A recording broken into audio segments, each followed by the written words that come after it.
to me, everybody who shared this morning they're not sharing what they think they know about the principles.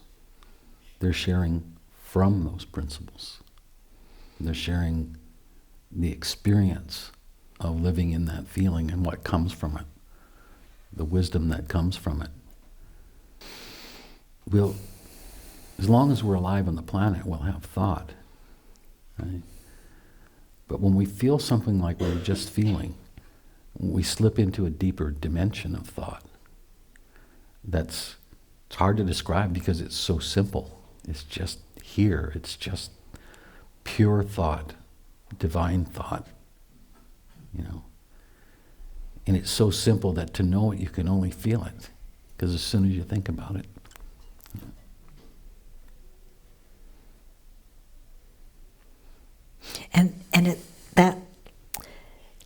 You can't leave here untouched by that. Yeah. Like if we stopped right now and everybody just kind of, went their own way, everybody's already been touched. And you'll never lose the depth of that feeling. It doesn't matter that, our human nature and spiritual nature is intertwined and we'll continue to go in and out, but you're going to go in and out at a different level because of that space that we've all experienced and connected to together. And that's the gift, to know that when we're on our own, that feeling that you had and that you had and that you had and everybody had, we have on our own. That's our soul being released into this physical form via a feeling. Yeah. I can't say that strong enough, because that's really what stops the search. And so now when you all go on your way and you share what you share as an individual or as a practitioner or as a mother, father, husband, spouse, whatever, friend,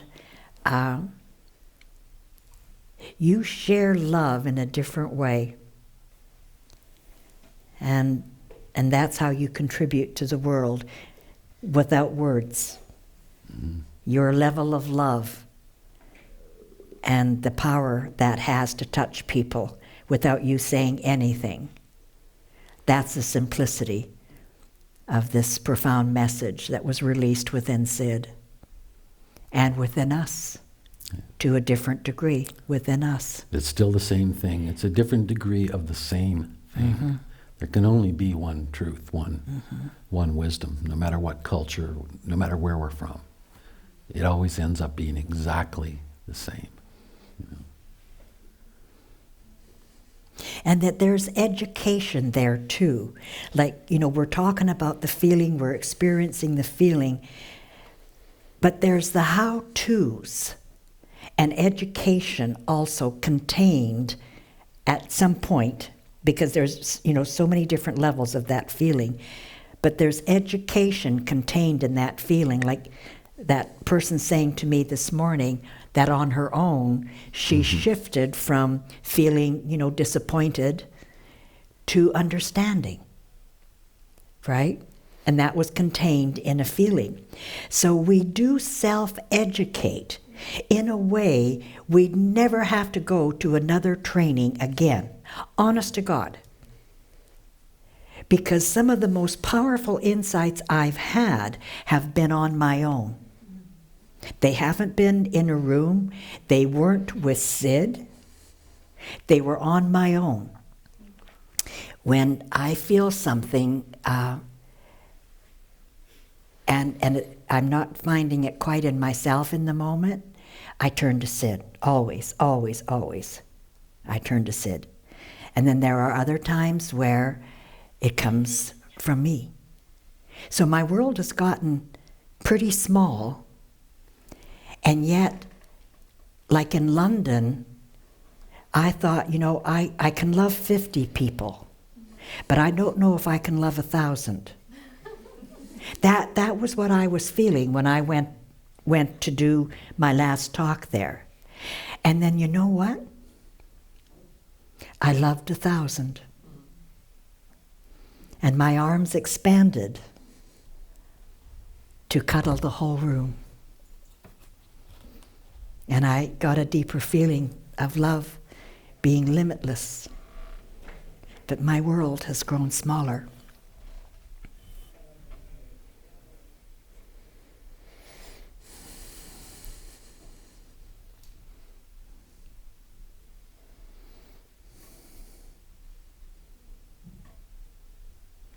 Sid showed us that, didn't he? Oh, definitely. I remember him saying very clearly, I often think about this. He was tired at one point and he had a conference coming up. And he just kind of sighed one day talking to me and said, you know, I could sit out there and trim my roses and do just as much for the world. And I went, oh, how could that be? You know? And I can't say that I really understand that, but I know that he was saying the truth, that feeling is that powerful, that to change the level of consciousness of humanity, one person going to that level can have an effect no matter what they do. But I just had the simplest little insight while you were talking. It just really struck me that when that feeling is present, okay, it never really leaves you. Your head might get busy again, but that feeling is there. You've experienced, you can't think your way into your true self. You can only feel it. Because if you're thinking about it, you ain't there, you know. And what struck me, though, is that it's that feeling juxtaposed against our thinking that teaches us. Like, I love that feeling, like you're in a nice feeling, then you think something stupid, you know, or you think something argumentative or whatever, and the feeling tells you, yeah, you know, and you just let it go and enjoy that feeling. That's such a simple thing, but that's how wisdom teaches us, is we do have to, you have a feeling and you have to go out and live, you know. And sometimes there's a bit of a misnomer around that once we have these really powerful insights that we've had, that we'll never have stupid thoughts again or angry thoughts or whatever. And it's like the conditioning hasn't gone anywhere, but there's a new light shining on it, on what it is. And you don't have to figure it out. You don't have to analyze it. You just begin to see each piece in a different way. And the feeling guides you. You know, you think something and that feeling is, you don't want to give up that feeling, you know. And if you do, then you've actually learned enough to be nice to yourself when you're really out of it, and that's really important. It's so important to be kind to yourself in the ups and downs, because the second we're not kind to ourselves when we're down, we're back in the search again, you know. We're human beings. We have conditioning, we have thoughts, we have backgrounds, we have past. We have worldviews that have taken a whole lifetime to put all the pieces together to look at the world in a certain way. And then we come and we sit here and we hear these stories and that feeling just wipes that out. It's just, boom, it's gone. And we're here, we're present. And then we go back out into life and we think, oh, I lost it. But you haven't, you're learning. This beautiful, as Elsie often says, this university of life just comes to life. You know, it's just there. And you're your own guide. At that point, you become your own guide, you know, and Sid and other things become places just where you refresh that feeling.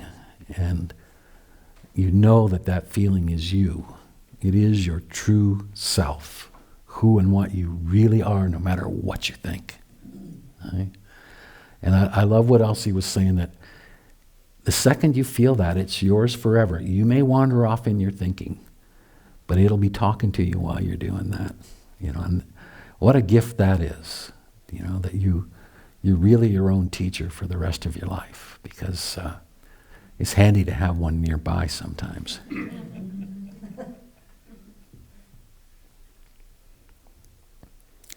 I'm really grateful for that feeling that appeared this morning, because it just made it more clear how simple it actually is. It really speaks to what you said the first night, Chip, at our meet and greet, when you started off saying, you are the school. Yeah, absolutely. Because what you shared this morning, you know, to get us started, you are the school. You elevated this gathering to a whole nother level, and we joined you. Yeah. Thank you. Yeah, for sure. Everybody Thank that you. spoke up. And thank you for those that didn't, because here's the thing. Sometimes we sit here thinking, well, I'm waiting for the big bang, you know. I came here to get the big bang and I'm waiting for it. You know? Yeah, don't worry about it. Sometimes the big bang comes a month later. Sometimes it comes 10 minutes later. It doesn't really matter. Time is irrelevant. If you felt the feeling, that's enough, you know. That's enough. In fact, God, I love that feeling this morning. It's like the deepest insights do not have content. I don't know, that's a strange way to put it. I really don't know how to. It's like that time when I wanted to tell Sid about my first big insight and he wouldn't listen to me. He just kept going, shh, you know. Yeah. And what he was showing me is that the insight's beautiful and it'll help you in your life, but what's really important is the state of mind you're in when you had it. Where you were when you had the insight is more important than the particular insight. Because as we learn to just accept that love and accept that feeling, we live in insight. Every moment is basically insight. And that's just remarkable to think about it that way.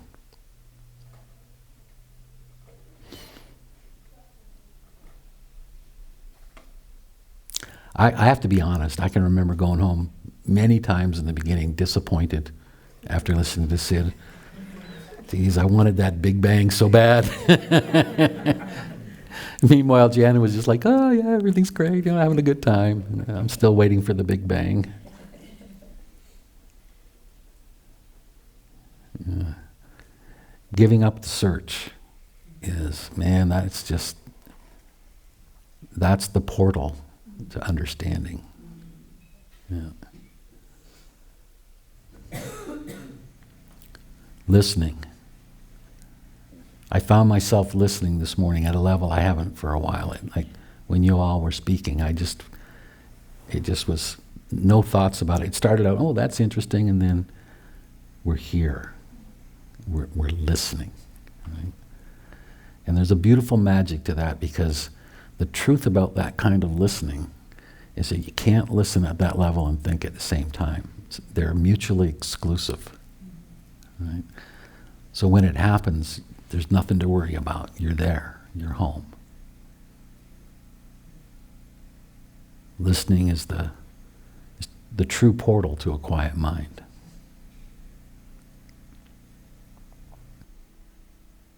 I mean, we couldn't talk. I couldn't after that. Yeah. I just realized what dumbfounded means. No, I'm serious. Yeah, I'm serious. dumbfounded. Yeah. It's a good thing. Do you remember when we did the second school? Oh boy. You know, Sid helped us kick off the first school in Victoria. Okay. Now I know. Yeah. And then the second school, he wasn't able to be with us.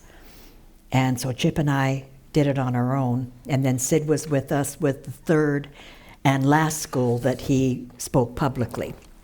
And the third school is where the Ultimate Answer DVD came from, that he allowed Chip and I and Tom to, you know, work with it and make it a DVD. His last talk. Yeah. So the second school, Chip and I were on our own. Mm-hmm. And I don't know about you, I suspect we were both kind of in the same boat, not quite sure how to do this. Oh, for sure. And, yeah. you know, and there was some feelings at that point about Chip and I being asked by Sid to do the school without degrees and so on and so forth. Some people were upset with us, yeah. A little upset. And I was insecure. Perhaps you were. I was, but I had this feeling like there's no choice. We got to push through. Yeah. Yeah. But yeah, absolutely. But there we were. Yeah. You know, so that's true. We were committed but not knowing how to serve. It was basically, for me, I felt just like show up. Yeah. Just show up and see what comes out. And this is like, gosh, this is a decade ago. Yeah, yeah.